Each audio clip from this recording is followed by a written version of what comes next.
창세기 48장. 이런 일이 있고 나서 얼마 후 요셉은 아버지가 병들었다는 소식을 들었다. 요셉은 두 아들 므낫세와 에브라임을 데리고 아버지를 찾아뵈었다. 야곱은 아들 요셉이 찾아왔다는 말을 듣고 기운을 내어 자리에서 일어나 앉았다. 야곱이 요셉에게 말했다. 전능하신 하나님께서 가나안 땅 루스에서 내게 나타나셔서 나에게 복 주시면서 나는 내게 자손을 많이 주고 내 후손이 수없이 불어나게 하겠다. 나는 내게서 여러 나라와 많은 백성이 나오게 하겠다. 이 땅을 내 후손에게 주어서 내 후손이 이 땅을 영원토록 차지하고 살게 할 것이다. 라고 말씀하셨다. 요셉아, 너는 내가 이 이집트에 오기 전에 두 아들 에브라임과 므낫세를 낳았다. 나는 이제 그 아이들을 내 아들로 삼아야겠다. 르우벤이나 시므온처럼 너의 두 아들 에브라임과 므낫세를 내 아들로 삼겠다. 네가 이 두 아이들 다음으로 낳을 아이부터 네 자식들이다. 하지만 에브라임과 므낫세는 내 아들이 되어 너의 형들과 함께 나의 유산을 물려받게 될 것이다. 네 어머니 라헬은 내가 밧단을 떠나 가나안 땅으로 오던 중에 그만 죽고 말았다. 그곳은 에브랏에서 얼마 떨어지지 않은 곳이었다. 그래서 나는 에브랏 곧 베들레헴으로 가는 길 옆에 네 어머니 라헬을 묻었다. 이스라엘이 요셉의 아들들을 바라보고 물었다. 이 아이들은 누구냐? 요셉이 아버지께 대답했다. 제 아들들입니다. 하나님께서 이곳 이집트 땅에서 제게 주신 자식들입니다. 이스라엘이 말했다. 그 아이들을 이리로 가까이 데려오너라. 내가 그 아이들을 축복해 주어야겠다. 이스라엘은 늙어 눈이 침침했다. 그래서 요셉은 두 아들을 아버지 앞으로 가까이 데려갔다. 이스라엘이 그들에게 입을 맞추고 그들을 껴안았다. 이스라엘이 요셉에게 말했다. 내가 너의 얼굴을 생전에 다시 볼 것이라고는 생각조차 못했다. 그런데 하나님께서는 이렇듯 손자들까지 보여주시는구나. 요셉은 아버지에게서 두 아들을 떼어놓고는 아버지에게 엎드려 절한 후에 두 아이를 데려다가 이스라엘의 왼쪽에는 에브라임을 오른쪽에는 므낫세를 앉혀놓았다. 그러나 이스라엘은 왼손과 오른손을 엇갈리게 뻗친 다음 동생 에브라임의 머리 위에는 오른손을, 형 므낫세의 머리 위에는 왼손을 얹었다. 이스라엘이 요셉을 축복했다. 할아버지 아브라함과 아버지 이삭을 보살펴 주신 하나님, 오늘까지 저의 삶을 이끌어 주셨던 하나님, 온갖 어려움 속에서 저를 구원해 주신 그분 천사여, 이 아이들에게 복 주시기를 원합니다. 저의 이름과 저의 조상 아브라함과 이삭의 이름을 이 아이들도 부르기를 원합니다. 그리하여 이 아이들의 자손이 이 땅에서 크게 불어나기를 원합니다. 요셉은 아버지가 오른손을 동생 에브라임의 머리 위에 얹고 축복하는 것이 마음에 걸렸다. 그래서 요셉은 손을 바꾸어 놓으려고 아버지의 오른손을 붙잡고 아버지에게 말했다. 아닙니다, 아버지. 그렇게 하지 마십시오. 이 아이가 큰 아이예요. 오른손을 큰 아이의 머리 위에 얹어 놓으세요. 그러나 아버지는 거절하며 말했다. 그래 안다, 내 아들아.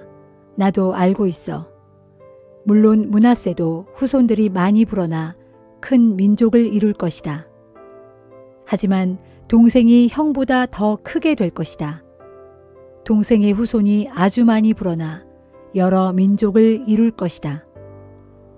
그날에 이스라엘은 에브라임과 므낫세를 이렇게 축복했다.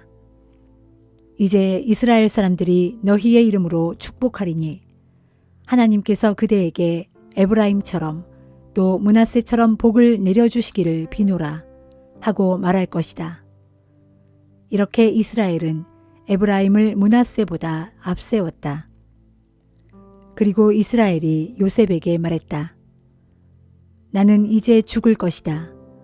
하지만 하나님께서는 늘 너와 함께 하실 것이다.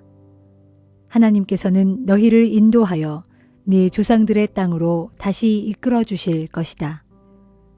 나는 네게 네 형제들보다 한 몫을 더 주었다.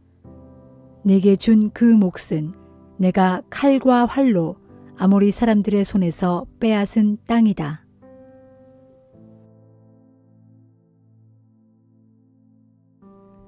누가복음 1장. 며칠 후 마리아는 일어나 유대의 한 산간 마을로 서둘러 갔다.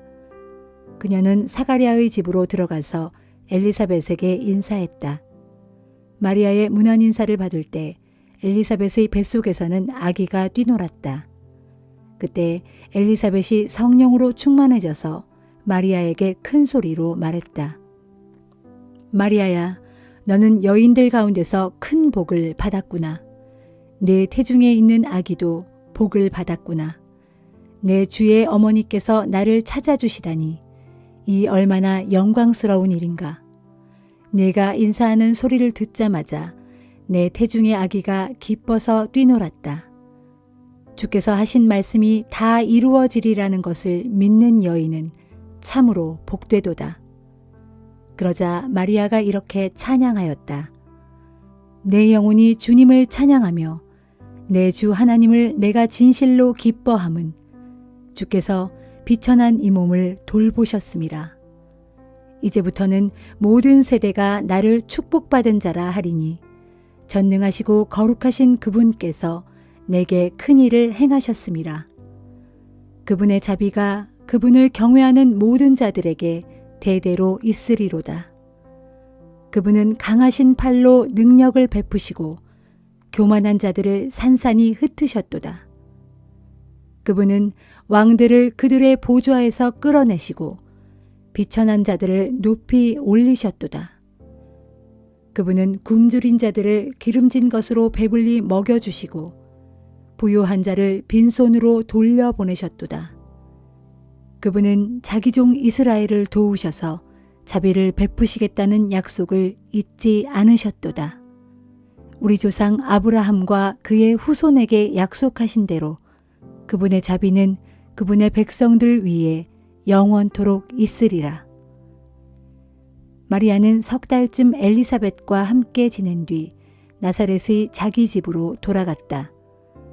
마침내 사가랴의 아내 엘리사벳은 다리 차서 아들을 낳았다. 그 소식은 이웃과 친척들에게 금세 퍼져나가 모두가 주께서 그녀에게 베푸신 큰 은혜로 인해 다 함께 기뻐하였다. 아기가 태어난 지 8회째 되는 날 사람들이 할례의식을 치르기 위해 모였다. 사람들은 아버지의 이름을 따라 그 아기 이름을 사가랴로 지으려 했다. 그러나 엘리사벳이 큰 소리로 말했다. 안 됩니다. 요한이라고 불러야 합니다. 사람들이 말했다. 당신 집안에는 그런 이름을 가진 사람이 아무도 없지 않소. 그래서 사람들은 아기 아버지에게 손짓으로 물어보았다.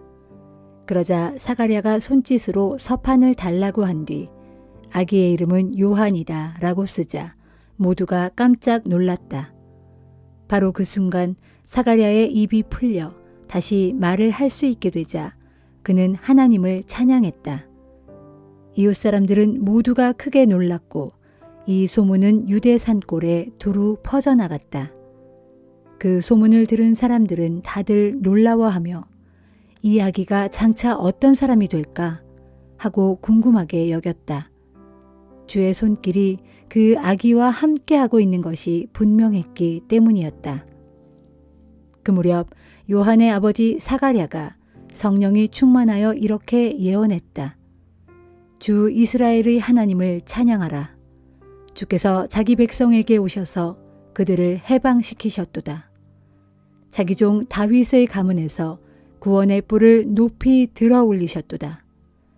오래전부터 자기의 거룩한 예언자들을 통하여 약속하신 그대로 주께서 우리를 원수들에게서 구원하시고 미워하는 자들의 손에서 건지셨도다. 우리 조상에게 자비를 베푸시고 자기의 거룩한 약속을 기억하셨도다. 이것은 주께서 우리에게 주시려고 우리 조상 아브라함에게 하신 맹세이니 우리를 원수들에게서 건져주시고 두려움 없이 하나님을 섬기게 하시며 우리를 거룩하고 의롭게 만드셔서 평생 동안 주 앞에서 살아가게 하셨도다. 너 아가야, 너는 가장 높으신 분의 예언자라 불리게 되리니 네가 주보다 앞서서 주를 위해 길을 예비하겠음이라. 너는 주의 백성에게 죄 사함을 받아 구원에 이르는 길을 가르쳐 주리라. 우리 하나님의 사랑과 자비로 인하여 드높이 떠오른 태양이 어둠과 죽음의 그늘에 앉아 있는 자들에게 빛을 비추고 우리의 발을 평강의 길로 인도하시리라. 아기는 자라면서 날로 심령이 강건해졌고 이스라엘 백성들 앞에 공개적으로 나타날 때까지 광야에서 홀로 살았다.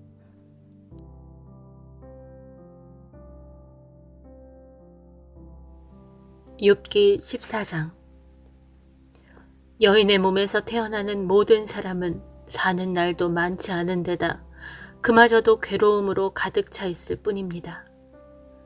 인생이란 꽃처럼 피어났다가 어느 순간에 팍 시들어버리고 그림자처럼 붙잡지도 못한 채 그저 덧없이 사라지고 마는 것이 아닙니까? 그런데도 주께서는 어찌하여 그런 미미한 사람에 불과한 나를 그토록 눈여겨 살피시고 나를 데려가 주의 심판대 앞에 세우시는 것입니까? 어느 누가 더러운 것들 가운데서 깨끗한 것을 이끌어낼 수 있겠습니까? 아무도 그럴 수 없습니다. 사람마다 땅 위에서 살아갈 날수가 다 정해져 있기에 모든 사람은 주께서 이미 정해놓으신 그 날수대로 살아갈 뿐입니다. 어느 누구도 주께서 정해놓으신 그 기한에서 벗어날 수가 없습니다. 그러니 이제는 나에게서 그만 눈길을 거두시어 나로 좀 쉬게 하소서. 품꾼과도 같은 내 인생 그저 남은 나날 동안만이라도 편히 좀 쉬게 하소서. 나무에게는 희망이 있으니 비록 베어져 쓰러지더라도 새로운 순이 다시 돋아납니다. 싹이 돋아서 멈추지 않고 계속 자라납니다. 뿌리가 땅 속에서 늙어가고 구루터기가 흙 속에서 묻혀 죽어가더라도 물 기운만 들어가면 그 싹이 돋아서 다시 자라나고 새로 심은 듯 가지가 뻗어나옵니다. 하지만 사람은 그렇지 아니하니 사람은 일단 기력이 쇠하여 죽으면 어디론가 사라지고 맙니다. 마지막 숨을 거두면 온데간데 없이 사라져 도대체 어디에 있는지 모르게 됩니다. 물이 바싹 말라 버린 강처럼 물이 없어 그 바닥이 훤히 드러난 호수처럼 사람도 한번 죽으면 다시는 일어나지 못합니다. 하늘이 없어질 때까지 일단 죽은 사람은 잠에서 다시는 깨어나지 못합니다. 오 주여, 차라리 나를 무덤 속에 숨겨주소서. 주의 분노가 다 지나갈 때까지 나를 거기에 감추어 주소서. 그리하여 기한을 정해 두셨다가 때가 되면 나를 기억해 주소서. 사람이 한 번 죽고 나면 어찌 다시 살아나겠습니까? 그러므로 이 몸은 이 고통스럽고 괴로운 날들이 다 지나갈 때까지 거기 무덤에 꼭꼭 숨어서 꾹 참고 기다리겠습니다. 그러다가 때가 되어 주께서 나를 부르시면 나는 큰 소리로 예 주님 하고 주께 대답하겠습니다. 그러면 그때는 주께서도 주의 손으로 지으신 나를 보시고 흐뭇해 하실 것입니다. 그러므로 비록 지금은 주께서 나의 발걸음을 일일이 헤아리고 계시지만 그때는 내 죄를 낱낱이 살피지 않으실 것입니다. 또 그때는 주께서 나의 허물을 자루 속에 꾹꾹 눌러 담아 철저히 봉해 두시고 나의 잘못이 하나도 보이지 않게 온전히 덮어주실 것입니다. 그러나 이게 어찌 됨입니까? 산이 와르르 무너져 내리듯이, 바위가 그 자리에서 온데간데 없이 옮겨지듯이, 물이 돌들을 닿게 하여 없애버리듯이, 급류가 땅의 흙먼지를 모조리 쓸어가 버리듯이 주께서는 사람의 소망을 다 쓸어가 버리셨습니다. 주께서 사람을 끝까지 다그치고 억누르시니 사람이 모두 주 앞에서 사라지고 맙니다. 창백하게 질린 얼굴로 주 앞에서 멀리 쫓겨나고 맙니다. 그러므로 그의 자식들이 영예를 얻는다고 한들 그가 알지 못하고, 그의 자식들이 비천해진다고 한들 그가 알 길이 없습니다. 그는 다만 자기 몸의 고통만을 느낄 뿐이고 자신의 슬픔만을 알아 마음속 깊이 통곡할 뿐입니다.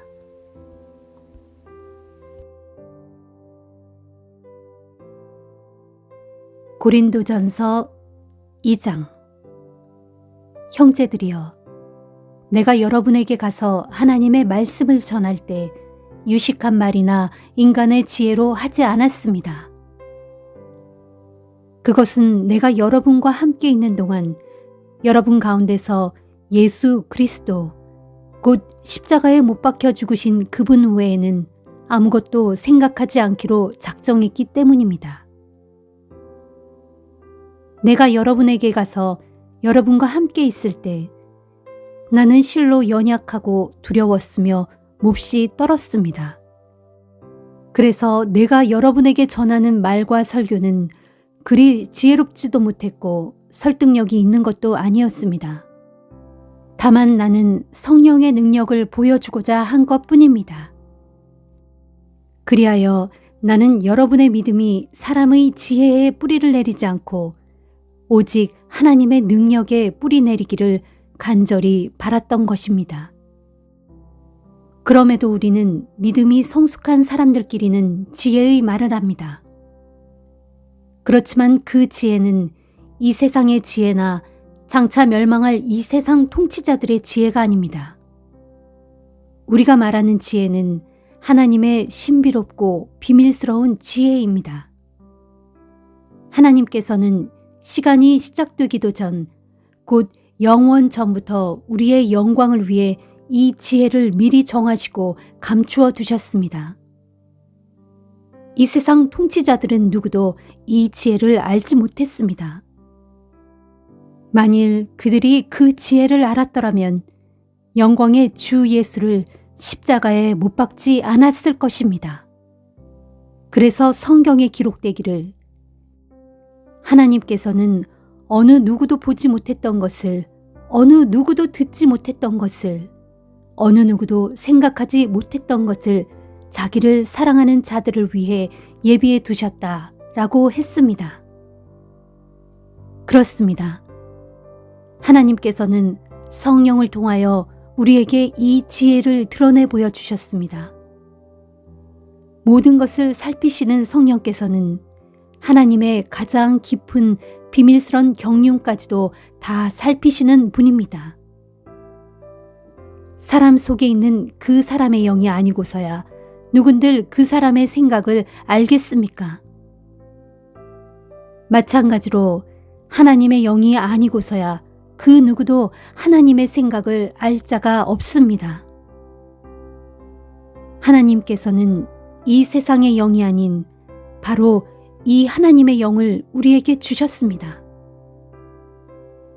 그래서 하나님께서 우리에게 값없이 그저 주신 놀라운 은혜의 선물을 우리로 알게 하셨습니다. 우리가 이렇게 말하는 것은 사람의 지혜가 가르쳐준 말로써 하는 것이 아니라 성령께서 가르쳐주신 말로써 하는 것입니다. 곧 신령한 진리를 신령한 말로 설명하고 있는 것입니다. 그러므로 육신에 속한 사람, 곧 신령하지 아니한 사람은 하나님의 영, 곧 성령에서 비롯된 일들을 받아들이지 않습니다. 그런 사람들에게는 영적인 일들이 어리석은 것으로 여겨져서 도무지 이해할 수가 없기 때문입니다. 하나님의 영에 속한 일들은 오직 영적인 분별력이 있어야 비로소 이해할 수 있습니다. 영적인 사람은 모든 것을 제대로 살펴 옳게 판단하지만 자기 자신은 세상 사람들의 판단에 좌우되지 않습니다. 누가 주님의 마음을 알아 감히 주님을 가르칠 수 있겠습니까? 하지만 우리는 그리스도의 마음을 가지고 있습니다.